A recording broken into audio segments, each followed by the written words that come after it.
family, welcome back to my channel. My name remains Bolupe Kowell, and like I usually say, Teen Mom Africa is for teenagers basically that are already moms, and the ones that are not moms yet, so that they will not fall victims of becoming moms at teenage age.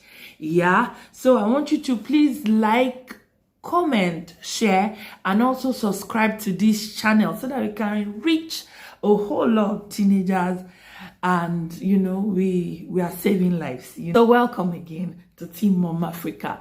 Basically, what I want to be talking about today is I want to try and compare my life as a teenage mom and also as an adult mom. By God's grace, I'm opportune to have been the two. I have been a teenage mom and I am also an adult mom. Okay, so let's get right into it. I was a teen mom from 17. Of course, I became an adult mom somewhere around 32. Okay, so the thing started with, okay, as a teenager, I didn't even know I was pregnant. I didn't know I was pregnant for 22 weeks, and it became a little bit of an issue because my blood count was very low. So I was told to eat everything that would give me blood and all of that. So everything that I did for that period of 4 months is everything that would give me blood. That number one, the pregnancy was actually kind of easy because it was easy for me. I was still young.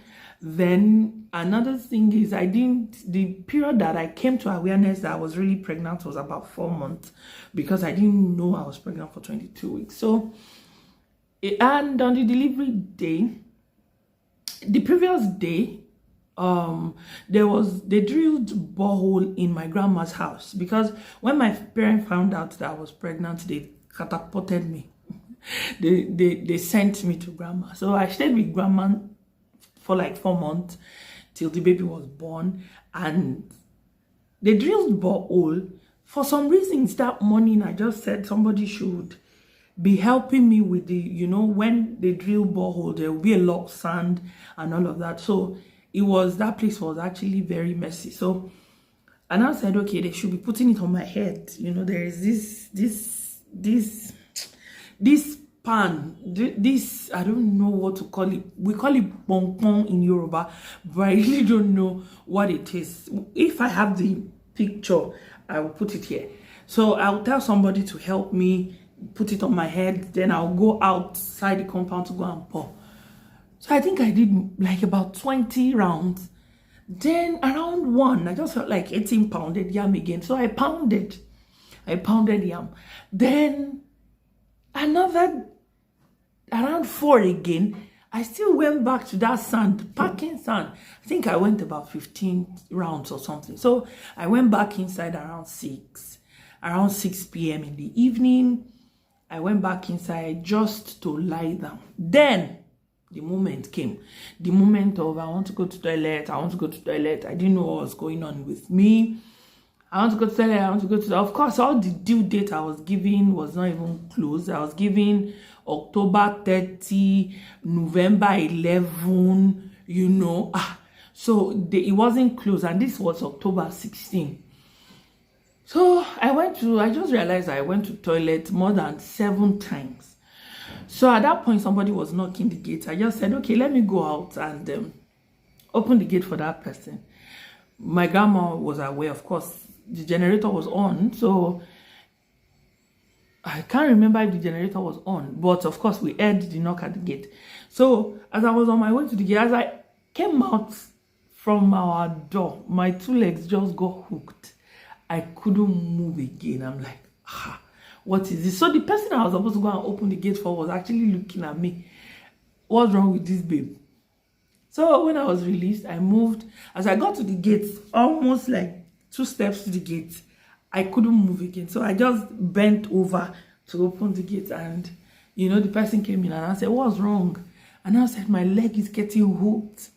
Okay, when I said, let's go inside, halfway into getting to the door, My leg got hooked again. So my grandmother came out and said, what's going on now? Just open the gate for somebody. It took a whole lot of time and all of that. So I told her that my leg is getting hooked.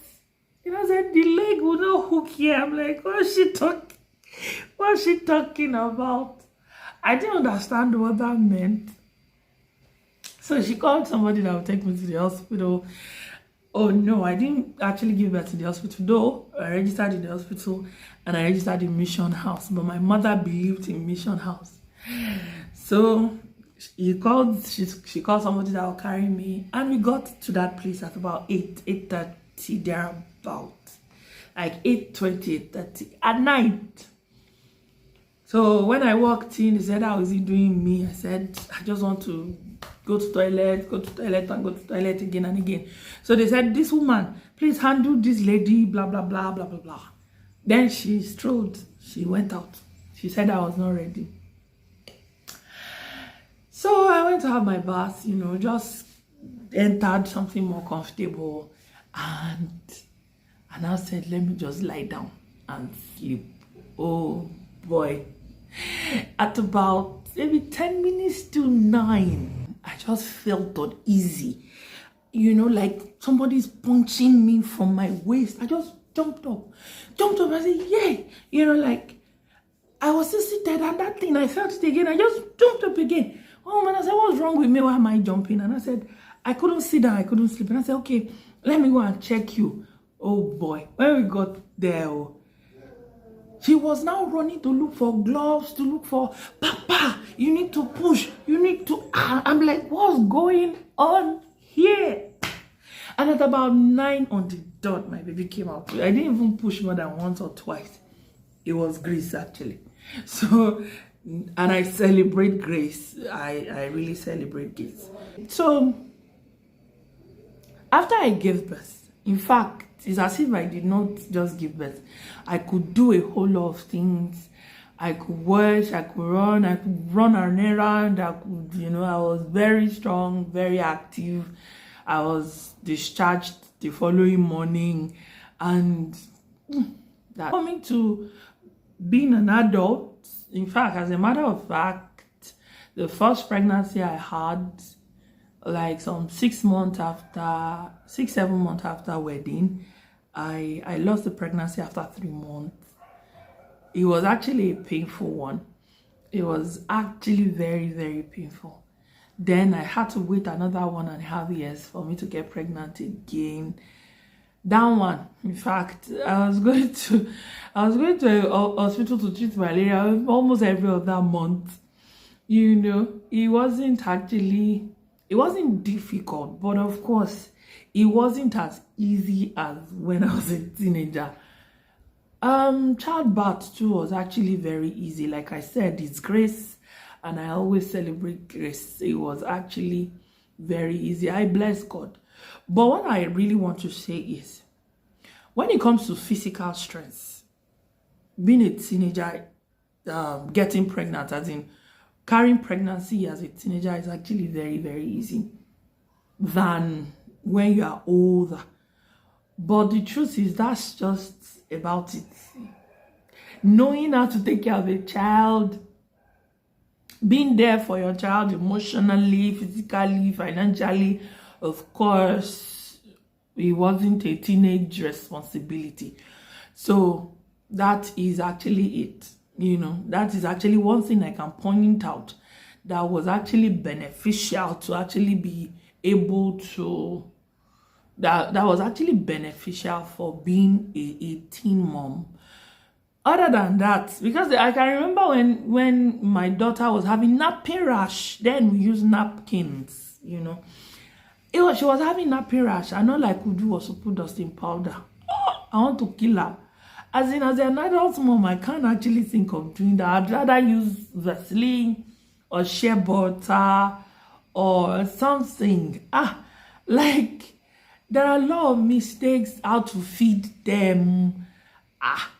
There are a lot of times I will feed and, you will enter somewhere. I can't remember feeding my second daughter and everything is in chaos. I can't remember. But that's just it, because the experience was not there, the maturity was not there. Is still not an exciting thing to be actually be a mother as a teenager. So really, I just try to compare being a mom as a teenager and being a mom as a, and thank God that I had help as a teenager. As an adult, the highest people stayed with me was 1 week. My mom stayed with me for 1 week, and before our 1 week elapsed, my mother-in-law came. She also stayed 1 week. So it was like my mom came on it. I had my child on, is it Tuesday or Wednesday? My mom came on Saturday. My mother-in-law came on Monday. You see? So my mom left on Saturday. My mother-in-law left on Monday. So every time I had people to myself was just less than 3 weeks. And from there, I was taking care of my daughter all by myself. But as a teenager, without supervision, forget it too. Forget it. You know, we used to say, it's inside there that the child will get matured. It's inside the heart, but forget it. There are a lot of things you don't know. There are a lot of things you don't want to do. You still need your sleep early morning. There are times that I could remember almost sleeping on my baby as a teenager. But I can't do that as an adult. I'm more responsible. I'm more alert. I'm more ready. I'm more conscious. I'm more matured. Do you understand? So, you know, thank God people were there for me. But as an adult mom, I was already an adult. So I just took care of my daughter and there was no issue. There was no problem. Of course, by the grace of God too. But I'm just saying that, in fact, that my daughter was getting sick, going to the hospital, I didn't do any one of that. I mean, my first child. I didn't do any one of that. The only time I remembered was when I visited, I think she was about 5 or 6 and she was admitted in the hospital. That was the only one I experienced. But other than that, it was my mom that was facing the heat. It was my dad that was facing it. And I appreciate them. My dad turns 80 this month of July. And there is going to be party. What I'm going to do right now is I'll try and interview them how they felt when their last child, their last girl, their last princess actually became pregnant. How did you feel? How did you feel? You know, but I can boldly be asking those questions now. But I really need to hear from them. So when I get home, I'll ask my dad, I'll ask my mom. My mom too is old. You know, they are aging with grace. Thank God for them. Thank God for their lives. My brother too. You know, I celebrate all of these people because they made being a teenage mom easy. I can't imagine what I would have done by myself. In fact, this child became their last born. This child became their last born because if I say, I want her to come, they'll say, is she your daughter? And that is the truth. She's probably not my daughter. She's theirs because they took care of her. So thank you for another time. I hope you're able to learn 1 or 2 things. That even though I compared my teenage pregnancy, my teenage motherhood to my adult motherhood, even though I compared, there is nothing that can be compared to the readiness, emotional readiness, physical readiness, maturity that you have as an adult to actually give birth to a child. You know, there is nothing that can be compared to it. So teenagers, zip up, like just zip up. Oh, I'm telling you now, don't say I don't want you. So thank you again, and thank you again. See you in my next video. Don't forget to subscribe, to, you know, like, to share, and to comment. Till we see you again, stay blessed.